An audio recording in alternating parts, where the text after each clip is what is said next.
A strategically important exclave can sometimes become a state's greatest weakness. This has become particularly evident for Russia in the Baltic region in recent times. Putin has used Kaliningrad for years as a dagger stuck in the heart of NATO. However, this region, with a population of approximately 500,000, is now becoming his greatest weakness and nightmare. On October 27, 2025, citing these mysterious balloons coming from Belarus and violating its airspace for 3 consecutive nights, Lithuania made a historic decision to close all border crossings with Belarus indefinitely. This is not a simple border control measure. This move means cutting off the only and vital land bridge, the lifeline of the Kaliningrad exclave, which is already in a delicate balance due to its geographical location with mainland Russia and its closest ally, Belarus. To understand why Lithuania's decision to indefinitely close its border with Belarus is so critical and potentially devastating for Kaliningrad, one must look closely at the map. The answer lies in the region's unforgiving geography and Lithuania's pivotal position within it. The Kaliningrad Oblast is a special region on the Baltic Sea coast that became part of the Soviet Union after World War II, but has no land connection to the Russian Federation's mainland. However, this exclave is surrounded by NATO member Poland to the west and south, and NATO member Lithuania to the north and east.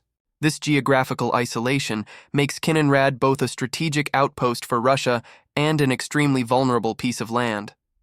Kaliningrad, which has no direct land connection to the Russian mainland, is connected to the outside world primarily in 3 ways. By sea, via the Baltic Sea to St. Petersburg or other Russian ports, by air, and by land. While air transport is suitable for passengers and light cargo, it is inadequate for heavy loads and mass resupply. Sea transport, meanwhile, has become increasingly risky and potentially open to NATO control, especially since Finland and Sweden joined NATO, effectively turning the Baltic Sea into a NATO lake. In this situation, the only remaining reliable and high-capacity connection is by road. The only road route from Kaliningrad to the Russian mainland inevitably has to pass through Lithuanian territory. This route generally proceeds eastward from Kaliningrad, crossing Lithuania, and then entering Belarus. It also reaches Russia's mainland via Belarus. This Lithuania-Belarus corridor is vital for both civilian trade, trucks, trailers, and potential military supply. Military convoys, rail connections are also provided through this corridor. Lithuania's geographical location makes it a natural choke point for Kaliningrad. The Vilnius administration has always had the potential to tighten or completely close this valve whenever it wanted. On October 27, 2025, citing balloons allegedly originating from Belarus, Lithuania took precisely this step and closed all border crossings indefinitely. The closed Medininkai and Šalčininkai border crossings were critical for all land transport from Russia and Belarus to Kaliningrad. These main transit points were the main arteries through which commercial goods, trucks, private vehicles, and potentially rail transport from Russia and Belarus to Kaliningrad, and also from Kaliningrad to Europe or Russia passed. The complete severing of these arteries effectively means the cessation of all land connections between Kaliningrad and Russia and Belarus. The region's lifeline may have been cut. The consequences of this situation could be extremely serious both economically and militarily. Lithuania's radical step was not taken in a vacuum. This is the culmination of a hybrid pressure campaign that Russia has been escalating for months in the Baltic and Scandinavian regions. As Russia found itself cornered in Ukraine, it increased its provocations in the Baltics to distract the West and break the alliance. Of course, Russia's actions had actually caused this situation. According to reports from September to October 2025, Russian UAVs were constantly flying close to the airspace of Finland, Estonia, and Lithuania, testing NATO air defenses. Russian warships and aircraft had increased allegations of sea and airspace violations with provocative maneuvers. Most importantly, new attempts to send armed migrants toward the Polish and Lithuanian borders had begun via Belarus. Just as in 2021, as the intensity of border violations increased, the reaction from neighbors was swift. Faced with this pressure, Poland had already largely closed its border crossings with Belarus due to increasing migrant pressure and general security concerns. Estonia had also repeatedly restricted border crossings for similar security reasons. As we have seen, Lithuania has also made one of the latest moves. Lithuania's use of balloons as a justification is the breaking point of this accumulated tension. Vilnius has given the harshest, most asymmetric, and most strategic response to Russia's constant harassment. This is the declaration of a Baltic wall being built. Kaliningrad is the side most affected by the wall. In fact, Kaliningrad's isolation is not a new situation. But this move is the final blow. Increased Russian aggression in the region has accelerated this process. Kaliningrad has always been geographically vulnerable. NATO's eastward expansion has increased this isolation. Post-2022 EU sanctions and Lithuania's previous rail transit restrictions were already seriously straining Kaliningrad's economy. But the real strategic checkmate, as you may recall, came with Finland and Sweden joining NATO. The Baltic Sea has effectively become a NATO lake, and Kaliningrad's maritime connection is now at risk. And now, on October 27, 2025, Lithuania's complete closure of the border is the final act in this long-term suffocation process. Kaliningrad is now surrounded both by sea and land. The immediate and devastating consequences of the border closure are inevitable. This is the beginning of the collapse of the internal front. We can say that the first sign of the collapse is the halted trade. It is claimed that all road trade entering and leaving Kaliningrad was completely cut off at that moment. Imports and exports are paralyzed. Of course, the logistical nightmare has also begun. It is reported that thousands of trucks are stranded on both sides of the border. This situation is a complete disaster for truckers and logistics companies. The risk of economic collapse now seems closer than ever. The Kaliningrad economy, already struggling under sanctions, could completely collapse with this final isolation. Giant factories like Avtotor may no longer be able to obtain parts from the mainland.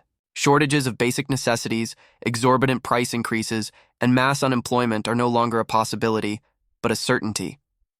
The onset of civil panic is another expected sign. The public's inability to access basic goods will inevitably trigger panic, looting, and social unrest. The collapse of the internal front has begun not in the heart of Russia, but in its most vulnerable stronghold, Kaliningrad. This is seen as a cleverly crafted diplomatic trap. Lithuania presents a completely legitimate and defensible case under international law. Our airspace is being violated by unidentified objects. We must protect our national security. These words clearly articulate Vilnius's position. This move follows the previous steps taken by Poland and Estonia, but is a much tougher and more strategic response. The Baltic countries are acting together. This move not only punishes Belarus, but also strikes Russia at its weakest point, its most sensitive asset, Kaliningrad. So what are Russia's options in response to this move? There is debate about whether a military response is a possibility.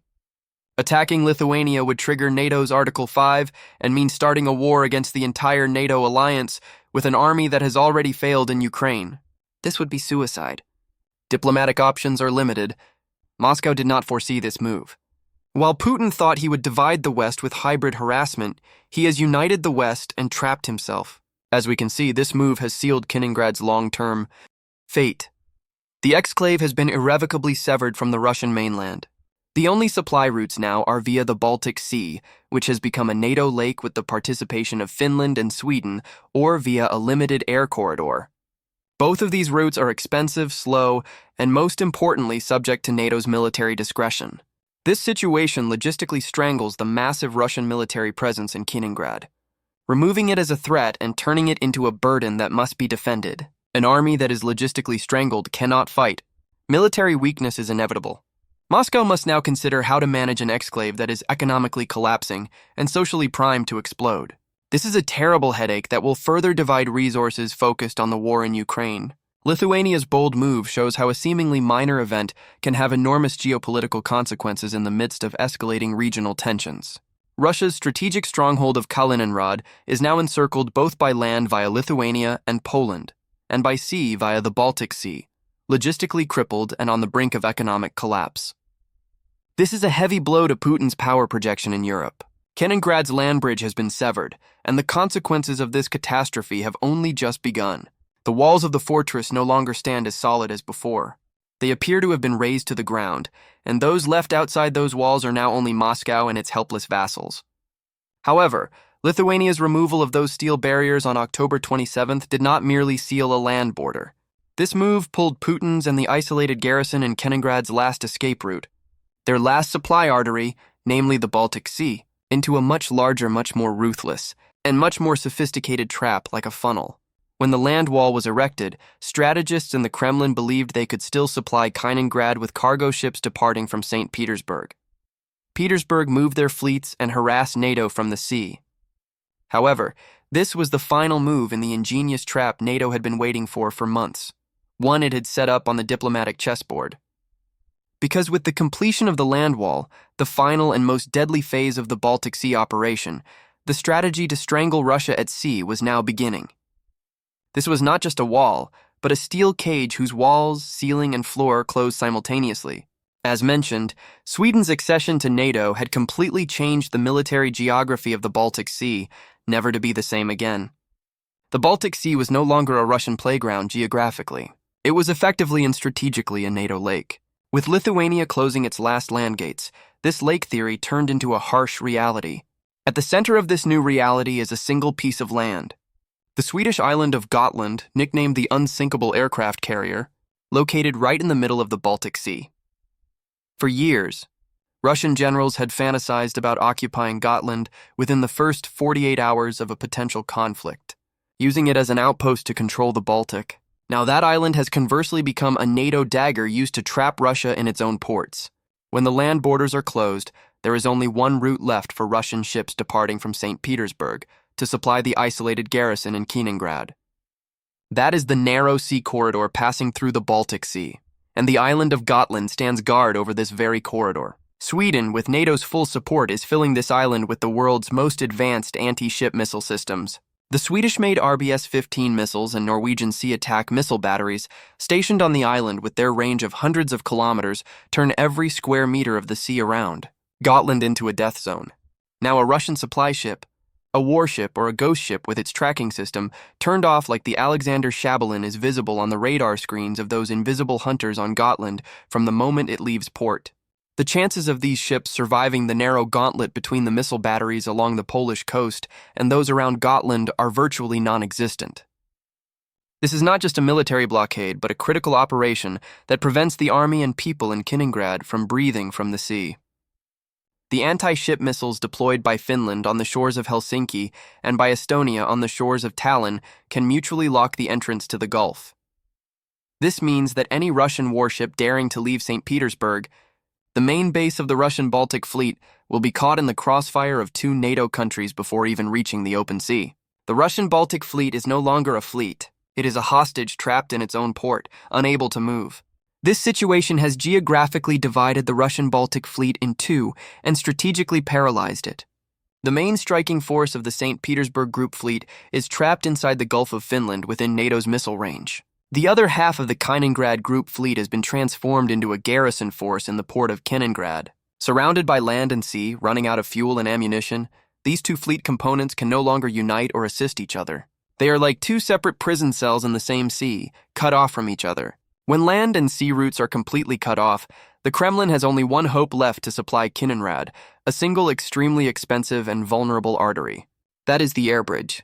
Theoretically, Russia could establish a logistics line using massive military transport aircraft like the Ilyushin Il-76, taking off from St. Petersburg and flying to Kaliningrad via that narrow international air corridor over the Baltic Sea. However, this is a hopeless plan that fails to account for NATO's invisible digital Iron Curtain, which forms the ceiling of the Baltic cage. Lithuania's closure of its border, citing those 13 balloons, has given NATO the legitimacy to tighten engagement rules, not only on land, but also in the air. The Baltic Sea is now covered not only by patrolling jets, but also by one of the densest sensor networks on the planet. NATO AWACS surveillance aircraft and high-altitude UAVs such as the USRQ-4 Global Hawk taking off from bases in Zoli, Lithuania, and Amari, Estonia, patrol the region 24 hours, 7 days. They detect every Russian aircraft using that narrow air corridor before it even takes off from Kaliningrad. Russia's response to GPS jamming attacks targeting civilian flights, such as the one on the Spanish defense minister's plane, was for NATO to deploy its own electronic warfare attack fleets. Now, special aircraft such as the American EA-18G Growler are patrolling the region, capable of blinding and deceiving Russian military communications, UAV control frequencies, and most importantly, the target detection radars of those famous S-400 batteries in Kaliningrad. What will await a Russian Il-76 transport aircraft if it dares to enter this air corridor? It will be met by F-35s taking off from Poland, Griffin fighters from Sweden, or Eurofighters from Germany, all ready to escort it. This is not a friendly escort, but a harassing and threatening one. NATO jets will fly just a few meters from the Russian aircraft's wings, clearly demonstrating that they are ready to fire at the slightest deviation from the route or provocative movement.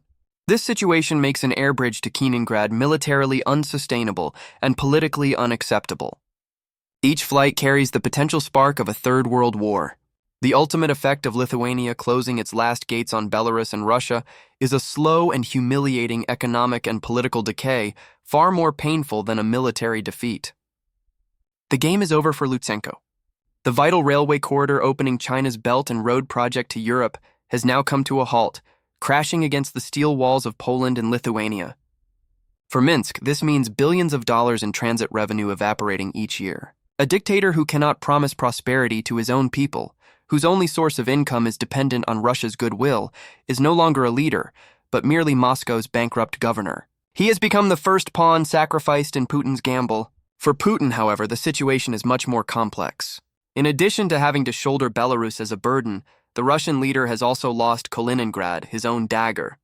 Kaliningrad is no longer a base threatening NATO. On the contrary, it is a garrison city of 450,000 civilians and tens of thousands of soldiers held hostage by NATO. Putin now has to supply this isolated territory only by sea and air, and even that is at the mercy of NATO. This means that the resources he desperately needs to continue the war in Ukraine are flowing into this strategic black hole of his own making. In short, Lithuania's resolute response to those 13 balloons has blown up Putin's entire hybrid warfare doctrine in his face. Every provocation now returns not as hesitation or fear from the West, but as more troops, more missiles, and a more permanent NATO base. In this war, which Putin started to push NATO away from his borders, he has, on the contrary, succeeded in bringing NATO's most modern weapons and most determined troops to his doorstep, right next to Kaliningrad and St. Petersburg. This is his greatest and most ironic strategic defeat. It will come as no surprise that Putin will suffer much more from this situation in the coming period. As Western economic pressure increases and the military and diplomatic decisions of the Baltic countries harden, a huge wave stretching from Lithuania to Kaliningrad and even Russia could hit the Kremlin. Thank you for choosing